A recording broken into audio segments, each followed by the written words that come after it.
Hello, Aquarius, and welcome to our March 2020 reading.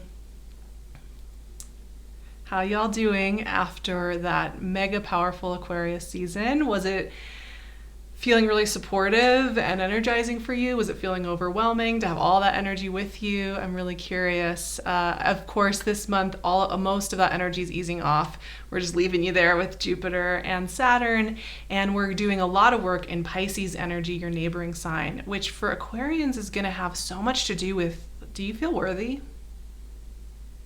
How are you feeling about your worthiness in the world, your worthiness in who you are, what you're bringing to the world, what you're bringing to the conversation? How worthy and safe do you feel in your own physical presence in this life? So that's a big topic, and I think it's one most of us need to tap in with regularly throughout our lives.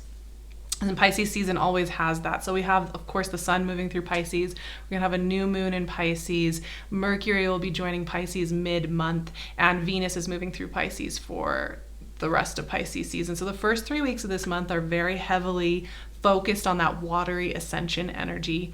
And for you, like I said, where are you feeling worthy? Where are you feeling unworthy? Where are you feeling like you're getting away with something by existing? You're getting away with something by being who you are, or like even if you feel really good about who you are, you feel like you don't fit in, or like you're not allowed to explore and express who you are. All of these questions could be coming up, and they're quite subtle. And here's what I would say. March is really powerful. Before we even pull cards, March is really powerful. All the planets are direct. And the shift through Pisces season into Aries season and the equinox that begins Aries season, all of this energy is a death and rebirth conversation. It's about transformation. It's about shedding a skin. And it's about being really deliberate and choosing how we want to move forward. That's a huge theme for March. We've got to choose for ourselves how we want to move forward. And we just really need to have the fun to make that our practice in March. And so for you, take some time this month, devote some time to your worthiness practices. And it doesn't have to be, I'm a big fan of figuring out what that is for you. I don't necessarily like to recommend some kind of rigid regime where you have to do 2 hours a day, you have to do your worthiness journaling or something. Maybe that works for you. That might be something that feels really good for you, but it can be anything from just throughout the day, tapping into that feeling of worthiness, that warm feeling, to letting yourself prototype and come up with new ideas and seeing how you feel and letting yourself explore and create. However you want to access that, just know that this month is really asking you to make sure that you are checking in and choosing to feel worthy, because culture, the overarching culture and being a human being in the world doesn't like worthiness. Four of Pentacles, maybe a little resistance, a little nervousness to encapsulate your full bigness, right? Which is a theme this month as well. Yeah, culture doesn't like us feeling worthy. You think about all the ads we have around us that tell us, to be thinner, taller, have a bigger butt, have a smaller butt, work more, be wealthier, be King of Pentacles. Okay. Quite the drive from Four of Pentacles to King of Pentacles. That King of Pentacles, I am telling you, I don't even know. I think it's shown up in at least half of the readings this month, which to me is really interesting because it's speaking to planting seeds for a long season ahead of growth and wellness. And that's a very exciting message to be seeing in the reading. So I'm loving it. We'll talk about it more specifically to you. But culture wants us to be dissatisfied and feel less than worthy, right? So worthiness is not a cultural point. It's always about self-improvement, right? Queen of Cups. I like that a lot.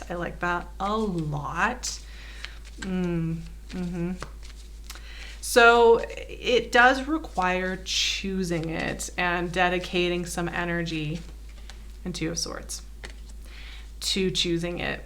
And this month especially, it's very potent. So if you're willing to devote just a little bit of practice time to feeling worthy, to feeling devoted, to letting your Aquarian soul find its voice and play in that, it's going to be so worth it in March, because it really is potent forward motion energy. And I don't mean that just in like being active. Like, I'm really speaking to that too, because sometimes when you hear people talk about a whole bunch of forward motion planets, it's like, this is your time to make your dreams come true. So make sure you're like putting a pedal to the metal. I don't really like that, because it's not about forcing. It's not about piling on your schedule and forcing yourself to do 100 extra things to make sure you're making your dreams come true. This is an energetic understanding that if we are in a place of self-acceptance, self-love, and feeling worthy of our essence, our existence, that is where the potency is. So let's talk about these cards. Four of Pentacles. This card says more about what is going on than what's not going on, actually. Because the Four of Pentacles, fours in tarot, right, have to do with a rest point, with a calibration point, with an understanding point. And a lot of the cards have to do with rest. Now, the Four of Pentacles, to me, plays a significant role, because the Four of Pentacles is that part of ourselves that's like, ooh, I can see I'm growing, I'm changing. I'm being asked to invest my energy, my time, my resources in new ways, but I'm used to doing things in this old way. So I'm gonna like take a minute and maybe like resist a little bit and sit with that. And we can talk about why that's negative. You should release your resistance. You gotta go, you gotta relax into it. That's true. But I think it's actually important sometimes to take a moment here and notice what you're saying to yourself. Give yourself a moment to catch up with yourself. Give yourself a moment to relax into what's coming. So the Four of Pentacles is speaking to big growth for Aquarians. And it's speaking to the part of yourself that maybe doesn't feel worthy, doesn't feel prepared, feels like you need to do some more prep, do some more thinking about it, do some more before you're allowed to be fully who you are. And that is fine, but it's definitely coming. So you're gonna wanna just take some time here and notice what you're telling yourself about what you're allowed to do, what you're allowed to change, who you're allowed to be. Because even though you all are very free-spirited and very creative and very true to yourselves, I still think, it's not always easy, right? Is it? Is it always easy? I don't think it always is easy for Aquarians, though, in the end, because you still have to be bold, and that takes energy, and it is innate in you, but it's also like, people kind of take it for granted, I think. So there's a bigger process going on here. Now, you have a lot of support. Let's be real. You have a lot of support. King of Pentacles and Queen of Cups. One speaks to feeling stable and safe and growth in being a physical human being. Here you are, feeling worthy, planting long-term seeds that will yield results over the rest of this year. I like it. And Queen of Cups speaks to your emotional integrity, to your emotional safety. Now, here's what's important. I think King of Pentacles gives you some support, gives you some backbone, gives you some stability. Yeah. Helps you remember that you're safe, you're allowed to be here, you're worthy. Queen of Cups is the intuitive voice. Following your impulses, which is a huge theme for March. It's coming up for a lot of signs. Following what really speaks to you deep down, right? And getting really impeccable with listening to it every single day, every single part of the day. Checking in with it every hour, just being like, what's that voice telling me now? And letting yourself hear it, right? Because it's very easy to analyze ourselves out of hearing a very wise, simple voice. And, I find that the Queen of Cups wisdom, that kind of wisdom, the inner being wisdom, it doesn't come at us with a really long narrative of like ups and downs and loops and he said and she said and, well, you're allowed to do this because of this, and that, and then I can list all of this. That voice never comes through like that. It almost always comes through like, that makes you really tired, so don't do it. And our analytical voice is going to be like, well, but if I don't do it, I'm going to be in trouble with this person. I'm going to fail this. We immediately start constructing all the reasons why we're not allowed to shift the thing that we know we want to shift. Now, you may not, in that, the first couple times you hear it, you may not be able to change it, right? Because you may really, you know, sometimes it takes a few hearings to get yourself into actions that can really help you change that. But even just acknowledging that you're hearing it, and then acknowledging that you're allowed to consider, to even entertain shifts that would help you move from that, is huge. And that's all we're asking for here, right? But Queen of Cups is going to be asking you time and again to follow not your intellectual mind, which we know is sharp and bright and quick and fast and really good. We know the Aquarian mind can see and analyze and understand and play with and explore really quickly. But the King of Pentacles and the Queen of Cups, what's interesting for me about that is it's pulling you out of your mental capabilities into your body and into your inner being, where information comes in very simply, very crisply, and very succinctly. But what's really cool about when you use those tools that you have in being a human being in a body, rather than fighting against them, when you're using those tools, things get easier. Life gets easier, and it gets easier to hear yourself. So these are really great energies. Now we have this Two of Swords at the very end here. There's that analytical mind, right? But also, Two of Swords, he speaks to something else.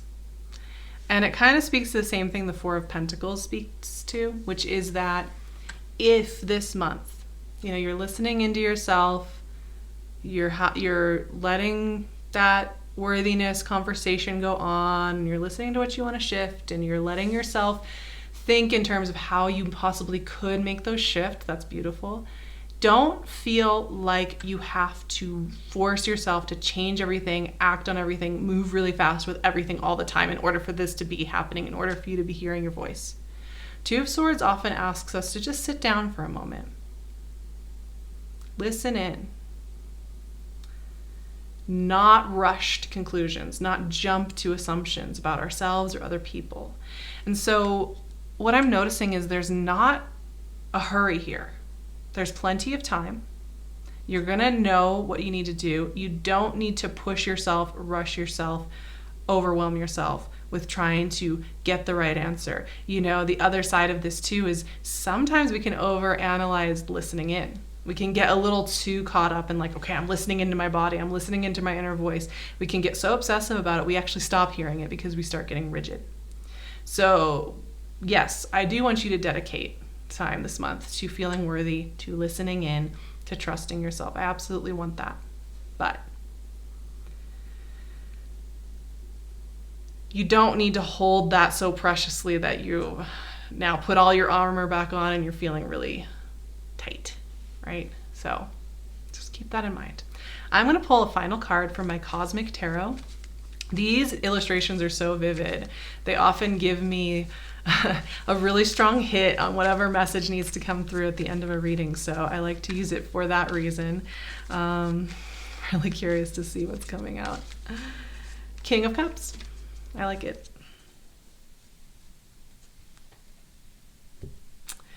Emotional integrity. Using emotion, using the biofeedback and the mental feedback of what's coming up in different situations, scenarios, conversations. It's not something to run away from. It's not something that has to be volatile and negative and misleading. Our emotions can be a really great compass for leading us to where we need to go. King of Cups is all about how emotions don't need to be about capsizing our boat in the ocean. They can be about actually steering our course more efficiently. And that's what's so beautiful about the message of the King of Cups. What I'm noticing here, you know, you have a lot of royalty. You have a King of Pentacles, a Queen of Cups, a King of Cups.